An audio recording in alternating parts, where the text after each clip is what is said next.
Priority and delegation ऐसा एक topic है जिस पर कम से कम 25 से 30 क्वेश्चंस जो है एनक्लेक्स में डायरेक्टली पूछे जाते हैं। हेलो डियर स्टूडेंट्स, तो कैसे हैं आप सब लोग? आई होप आप अपनी तैयारी बहुत अच्छे से कर रहे होंगे। आज का जो टॉपिक है वो बहुत इंपॉर्टेंट टॉपिक है on the basis of NCLEX, जिसमें हम पढ़ेंगे प्रायोरिटी एंड डेलीगेशन। आज इस टॉपिक को क्लियर करने के लिए हमें वो मिथ, वो कॉन्सेप्ट्स जो हम गलत सीख चुके हैं उन्हें मिटाना होगा, बिकॉज हम ऑलवेज प्रायोरिटाइज करते हैं on the basis of airway, breathing and circulation. अगर हम एयरवे, ब्रीदिंग और सर्कुलेशन को करके हमेशा प्रायोरिटाइजेशन में जाएंगे तो मोस्ट ऑफ द क्वेश्चंस हम गलत कर लेंगे। तो आइए जानते हैं और कौन कौन से क्राइटेरिया होते हैं जिनके अकॉर्डिंगली हमें प्रायोरिटी एंड डेलीगेशन के टॉपिक सॉल्व करने होते हैं। तो आइए शुरू करते हैं। सबसे पहले हम लेंगे मास्लो हायरार्की ऑफ नीड्स के अंदर सबसे नीचे से हम शुरू करते हैं, that is physiological needs. Physiological needs way needs हैं जो हमें जिंदा रहने के लिए ज़रूरी होते हैं।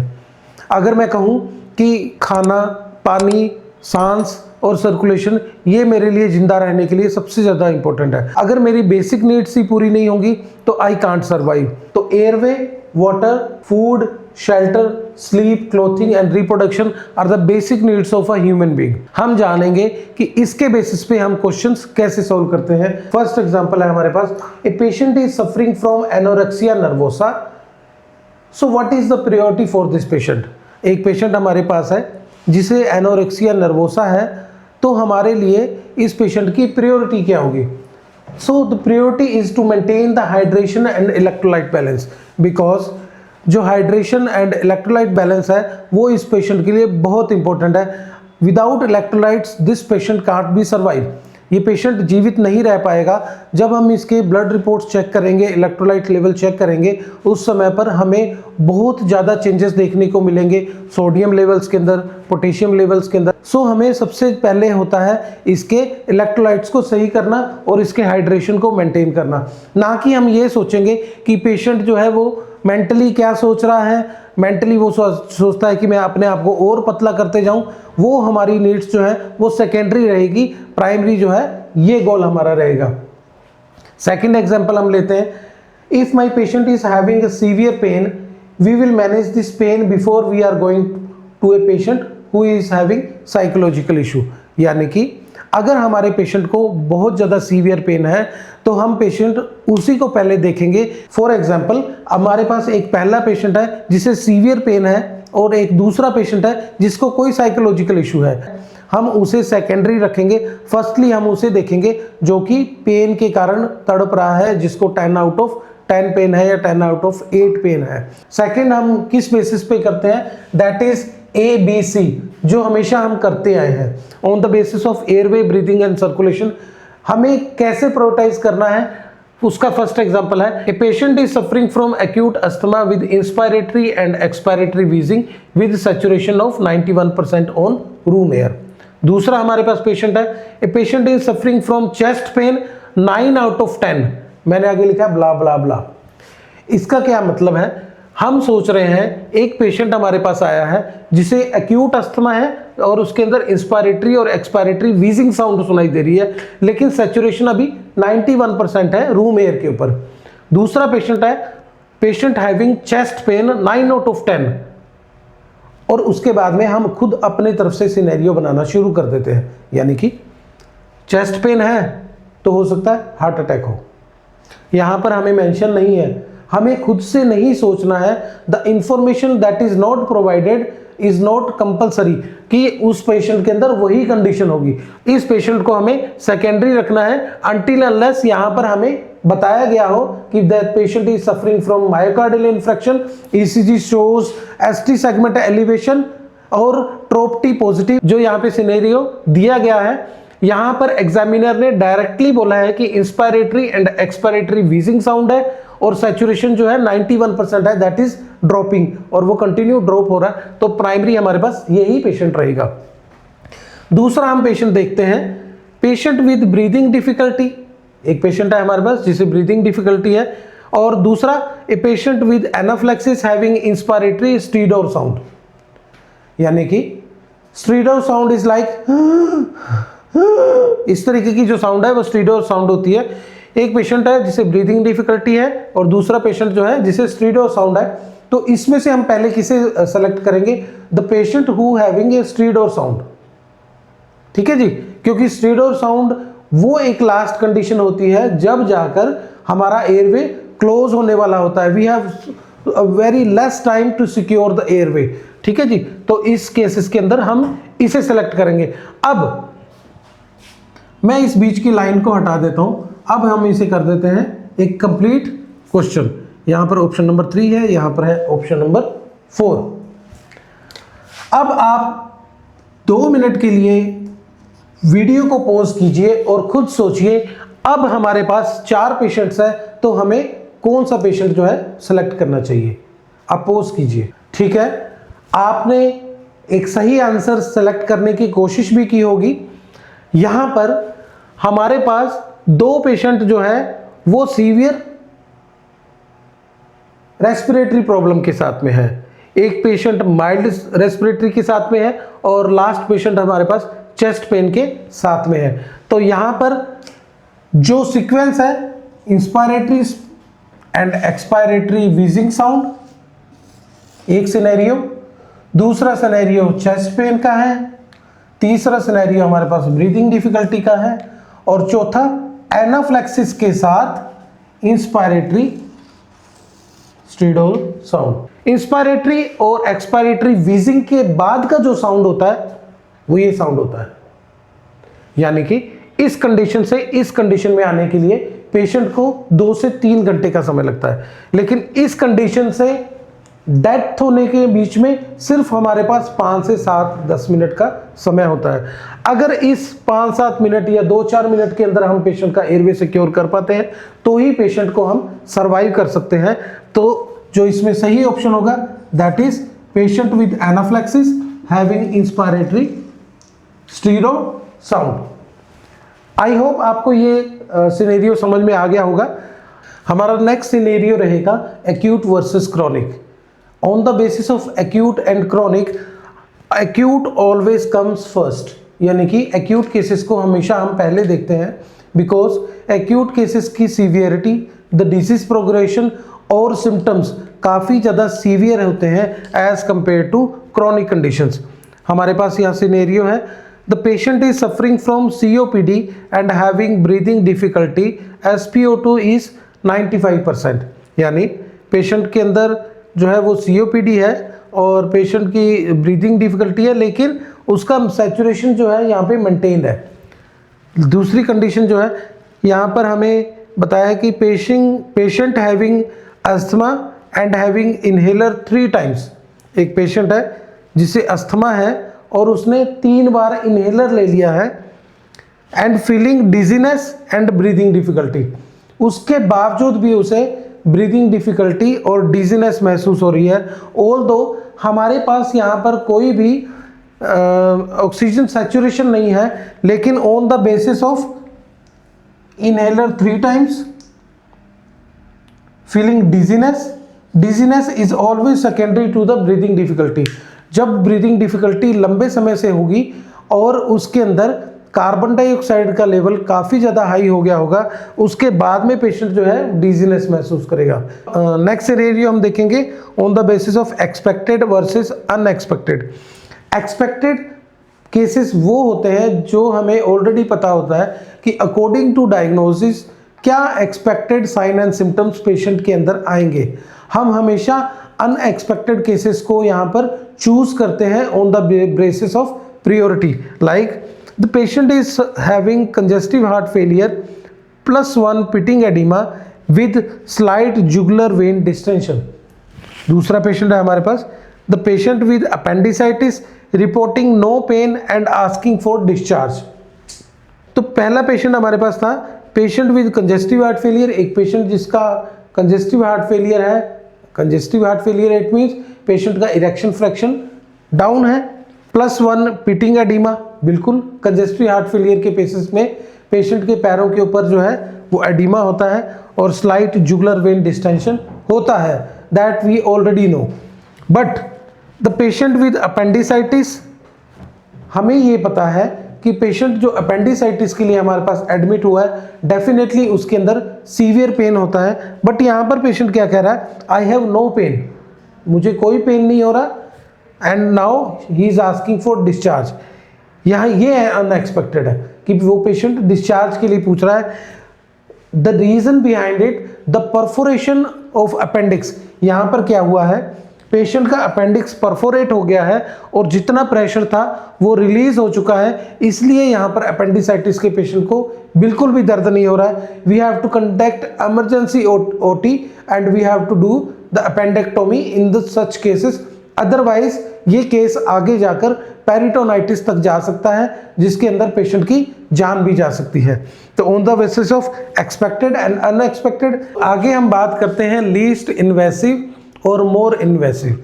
Before choosing any option we have to select, क्या हम कम इन्वेसिव तरीके से उस चीज़ का सॉल्यूशन कर सकते हैं या नहीं, before going to more invasive. Like patient with acute urinary retention, हमारे पास एक पेशेंट है जिसके अंदर एक्यूट यूरिनरी रिटेंशन है, क्या हमें उसे डायरेक्ट फोलिस कैथेटर लगानी चाहिए? जब हमें ये सेलेक्ट करना है उससे पहले हमें ये देखना है कि और कौन से अन्य तरीके यहाँ पे बताए गए, अदर तरीके बताए गए जिससे हम उसे यूरिन रिटेंशन से छुटकारा दिला सकते हैं। सबसे पहले है हॉट वाटर थेरेपी। क्या हम उसके एब्डोमेन के ऊपर हॉट वाटर थेरेपी करके उसका यूरिन इजीली फ्लो करवा सकते हैं, या हम उसे बाथरूम में खड़ा करके टैप ओपन करके थोड़ी देर के लिए वेट करने के लिए बोल सकते हैं। अगर ये ऑप्शंस हैं, better to going directly towards Foley's catheter, हमें इस तरीके के ऑप्शंस का भी ध्यान रखना होता है। दूसरा ऑप्शन है यहाँ पर provide medicines like prostate relaxant. अगर हमारे पास हॉट वाटर थेरेपी या ऐसा कोई भी तरीका यहाँ पे नहीं दिया गया है, तो सबसे पहले हमें इस तरीके का ऑप्शन देखना चाहिए जिसमें सिंपल मेडिसिन से ही उसे यूरिन रिटेंशन से छुटकारा मिल जाए। अगर हमारे पास ये ऑप्शन भी नहीं आता है, before going directly to the Foley's catheter, हमें सेलेक्ट करनी चाहिए straight catheter insertion. Straight catheter को डालकर सीधा यूरिन पास कराया जाता है और यूरिन पास होने के तुरंत बाद कैथेटर को रिमूव कर दिया जाता है और डायरेक्टली डिस्कार्ड कर दिया जाता है। एज जो ये कैथेटर है वो बिल्कुल स्टेरलाइज होती है, तो इसलिए इन्फेक्शन का खतरा बिल्कुल नहीं होता। बट जो फोलिस कैथेटर है, एक बार इंसर्ट होने के बाद में वो मिनिमम 5 दिन से रहकर 20 दिनों तक पेशेंट जो है यूज़ कर सकता है। ड्यूरिंग इस ट्यूब के बॉडी के अंदर होने के कारण यूटीआईज होने के चांसेस होते हैं, अंदर ट्रॉमा होने के चांसेस होते हैं और सेकेंडरी इन्फेक्शंस डेवलप होने के भी बहुत ज़्यादा चांसेस होते हैं। So always choose least invasive than more invasive. Next हम देखते हैं patient who need restraints. As we already know कि एनक्लेक्स रीस्टेन्स को कभी भी अच्छा नहीं मानता है, लेकिन बहुत सारे ऐसे रियल सिनेरियोज होते हैं जहाँ पे हमें रीस्टेन्स का सिलेक्शन करना होता है। तो आइए देखते हैं ऑप्शंस क्या है हमारे पास। Close the patient near to the nursing station और अरेंज अ सीटर। यहाँ पर हम देखेंगे कि always choose the right scenario. अगर इस सिनेरियो के अंदर एक भी पार्ट हमें गलत लगता है, इट मीन्स सारा ही सिनेरियो गलत हो जाता है। यहाँ हमें एग्जामिनर पागल बना रहा है और कह रहा है कि पेशेंट को हम अपने नर्सिंग स्टेशन के आसपास की किसी कमरे में बंद कर लेते हैं या फिर हम एक सीटर जो है अरेंज करते हैं। बिल्कुल सही बात है। Arrange a seater is every time जो है ये हमेशा सही आंसर होता है एज कंपेयर टू हम रीस्टेन्स की तरफ जाएं। But closing a patient near to nursing station that is totally incorrect. हम कभी भी किसी भी कंडीशन के अंदर किसी भी पेशेंट को लॉक नहीं कर सकते। सो ये ऑप्शन हमारा यहाँ पर बिल्कुल गलत हो गया। सेकंड है restrain one hand and one leg with side rails. बिल्कुल एक बार इसे हम वेट के लिए छोड़ते हैं। नेक्स्ट हम देखते हैं both hands and legs together. क्या restrain one leg and one hand is least invasive than both hands and both legs? Obviously एक हाथ और एक पैर को बांधना लेस इन्वेसिव है than both hands and both legs. अगर हमारे पास ये दो ऑप्शंस होते, हम डेफिनेटली ऊपर वाला क्वेश्चन सेलेक्ट करते कि एक हाथ और एक पैर जो है हम रीस्टेन कर देते हैं। बट अगेन वही कंडीशन कि हमें पूरा सिनेरियो पढ़ना है। लास्ट में इसने लिखा है विद साइड रेल्स। क्या हम कभी भी रीस्टेन साइड रेल्स के साथ करते हैं? नेवर। हम कभी भी साइड रेल्स के साथ रीस्टेन नहीं करते हैं। हम हमेशा बेड की बॉडी का इस्तेमाल करते हैं रीस्टेन करने के लिए, और इजी नोट दी जाती है ताकि वन स्टेप में हमें उसे ओपन कर सकें इन टाइम ऑफ इमरजेंसी। तो ये सिनेरियो भी जो है हमारा यहाँ पर गलत हो गया है। अब नेक्स्ट दो ऑप्शन है both hands and legs together और use de escalation technique.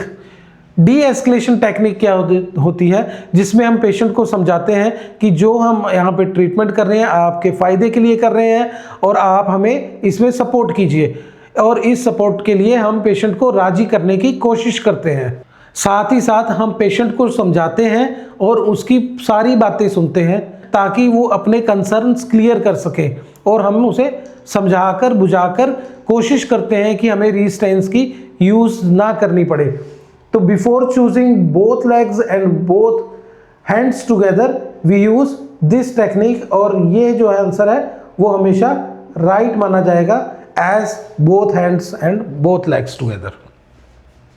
Next हम पढ़ेंगे priority in community and mass casualty incidents के बारे में, यानी कि हमें प्रियोरिटी कैसे सेट करनी है अकॉर्डिंग टू मास कैजुअलिटी और डिस्ट्रक्शन। अगर बहुत बड़ा सिनेरियो हमारे पास आ जाता है जहां पर 5000, 10,000 या 1000 पेशेंट्स एक साथ हमें चूज करने होते हैं on the basis of priority, तो हम किन लोगों को चूज करेंगे? यहाँ पर हमें हॉस्पिटल से बिल्कुल अलग सोचना होता है, क्योंकि हॉस्पिटल में हम सबसे ज़्यादा क्रिटिकल केसेस को सबसे पहले लेते हैं, लेकिन यहाँ पर according to their survival chances के अकॉर्डिंग हम उन्हें सेलेक्ट करते हैं। जैसे हाईएस्ट प्रायोरिटी और इमीडिएट केयर, जिन्हें हम रेड कलर से मार्क करते हैं, वो कौन से पेशेंट्स होते हैं? The patients with open fracture femurs, जिनके ओपन फ्रैक्चर है यानी कि एक्टिव ब्लीडिंग है और जो है फीमर बाहर निकल चुकी है। इंक्रीज्ड इंट्राक्रेनियल प्रेशर और एमआई के पेशेंट ड्यूरिंग इंसिडेंट्स, किसी को एमआई का अटैक आ सकता है, किसी को अस्थमा का अटैक आ सकता है, हम वो पेशेंट्स को इमीडिएट केयर में रखते हैं। Patients with sucking chest wounds, patient के अंदर ट्रोमेटिक चेस्ट इंजरी हुई है जिसमें सकिंग वुंड हमें दिखाई दे रहा है, हम उसे कवर करते हैं 3 साइड टेपिंग से, और वो पेशेंट्स हमारे लिए इस टाइम पे बहुत इंपॉर्टेंट होते हैं, क्योंकि उन्हें अगर इस सिचुएशन में हम बचा लेते हैं तो उनके सर्वाइवल चांसेस ऑलमोस्ट 100% होते हैं। मेजर ट्रोमास, पेशेंट लेग और हैंड और कंटिन्यू ब्लीडिंग, किसी के कोई हाथ या पैर कट गया है और वहाँ से कंटिन्यू ब्लीडिंग हो रही है, ऐसे केसेस भी हमारे पास इमीडिएट केयर के अंदर आते हैं, as well as airway obstruction के केसेस, जैसे मैंने अस्थमा का बताया था आपको। सेकंड कैटेगरी हमारे पास आती है लेस प्रायोरिटी और नॉन इमरजेंट केसेस, जिन्हें हम येलो कलर से मार्क करते हैं, और ये वो केसेस हैं जिनके अंदर ब्रोकन आर्म्स के पेशेंट होंगे या ब्रोकन लेग के पेशेंट होंगे विदाउट ओपन ब्लीडिंग और एनी कॉम्प्लिकेशन। कॉम्प्लिकेटेड फ्रैक्चर्स हो सकते हैं इसके अंदर, बर्न्स ऑन द लिम्स, ठीक है ना, हाथ जला है, एक हाथ या 2 हाथ जले हैं, इस तरीके के पेशेंट को हम लेस प्रायोरिटी में रखते हैं, जिनको 1 से 2 घंटे का टाइम।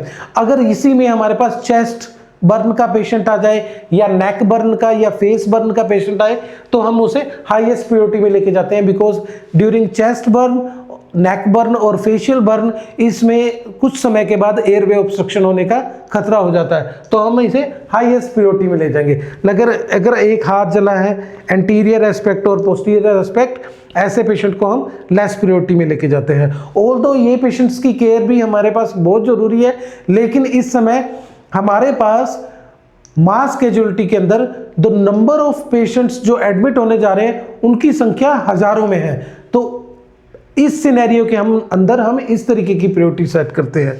थर्ड टाइप के केस वेरी लो प्रायोरिटी और माइनर केसेस, जिनके अंदर ब्रोकन फिंगर्स, माइनर छोटे मोटे फ्रैक्चर्स, माइनर लैसरेशंस, कोई कट वुंड्स अगर हैं तो हम उन्हें थर्ड कैटेगरी के अंदर रखते हैं और ये जो है वो ग्रीन कलर से मार्क किए जाते हैं। इन्हें हम स्टेबलाइज कर देते हैं, लेकिन इनकी केयर 5 से 6 घंटे के बाद होती है। लास्ट की टाइप ऑफ केसेस हमारे पास जो है वो है expectant black category. Expected black category वो कैटेगरी है जो नियर टू द डेथ या ऑलरेडी डेथ जिनकी हो चुकी है और हम अपने रिसोर्सेज इन पेशेंट्स के ऊपर यहाँ वेस्ट नहीं कर सकते। सुनने में बड़ा हमें कॉम्प्लिकेटेड लगता है, लेकिन इस तरीके के सिनेरियोज में ऐसे ही सिलेक्शन होता है। ठीक है जी। तो ऐसे केसेस कौन से होते हैं? Patient who are either dead और एक्सटेंसिव इंजरी के पेशेंट, जैसे पेनिट्रेटिंग हेड इंजरी। एक पेशेंट है जिसके ब्रेन के अंदर कोई पेनिट्रेशन हो गया है, ऑलरेडी वहां पे एक बहुत बड़ा वुंड है जो कि ओपन है और ब्रेन जो है हर्निएट कर रहा है वहां से, तो ऐसे पेशेंट के सर्वाइवल के चांस जो है वो बहुत कम है। The patient with crust chest, और जिसमें जीसीएस जो है वो बिलो 3 आ रहा है। एक पेशेंट है जिसकी चेस्ट के ऊपर बहुत सारा बड़ा पत्थर गिर गया और उसकी चेस्ट जो है बिल्कुल पिचक चुकी है। हम जानते हैं चाहे हम कितनी भी कोशिश कर लें, इसके लंग्स को हम दोबारा रिवाइव नहीं कर पाएंगे, क्योंकि ना तो इसके अंदर रिब्स बची हैं और ना ही जो पंपिंग करने के लिए यहाँ पर लंग्स अवेलेबल हैं। तो इस तरीके के पेशेंट ब्लैक कैटेगरी में डाल दिए जाते हैं। तो इन सभी में हमने पढ़ा कि how to prioritize a patient in community as well as in hospital setting. इसके नेक्स्ट पार्ट में हम पढ़ेंगे डेलीगेशन, जो वीडियो का पार्ट 2 होगा, क्योंकि यहाँ पर हमारे पास एक सिनेरियो बना है अभी कि हमारे पास 1000 या 5000 पेशेंट्स जो हैं हॉस्पिटल में आए हैं। अब हम कैसे जो काम है वो हमारे स्टाफ के बीच में डिवाइड करेंगे, वो हमारा डेलीगेशन में आएगा। सो बैक टू बैक हम इन दोनों वीडियोस को क्रिएट कर रहे हैं। अब मैं चाहता हूं इस वीडियो के कंप्लीट होने पर ये पार्ट 2 आपके आइकन जो शो हो रहा है यहाँ पर क्लिक कीजिए और पार्ट 2 भी देखिए। आप लोगों का वीडियो देखने के लिए बहुत बहुत धन्यवाद। मैं आशा करता हूं हम इसी तरीके से और आगे बढ़ते जाएंगे और एक दिन NCLEX का एग्जाम 1 of 1 कंप्लीट करेंगे। आप लोगों का वीडियो देखने के लिए बहुत बहुत धन्यवाद।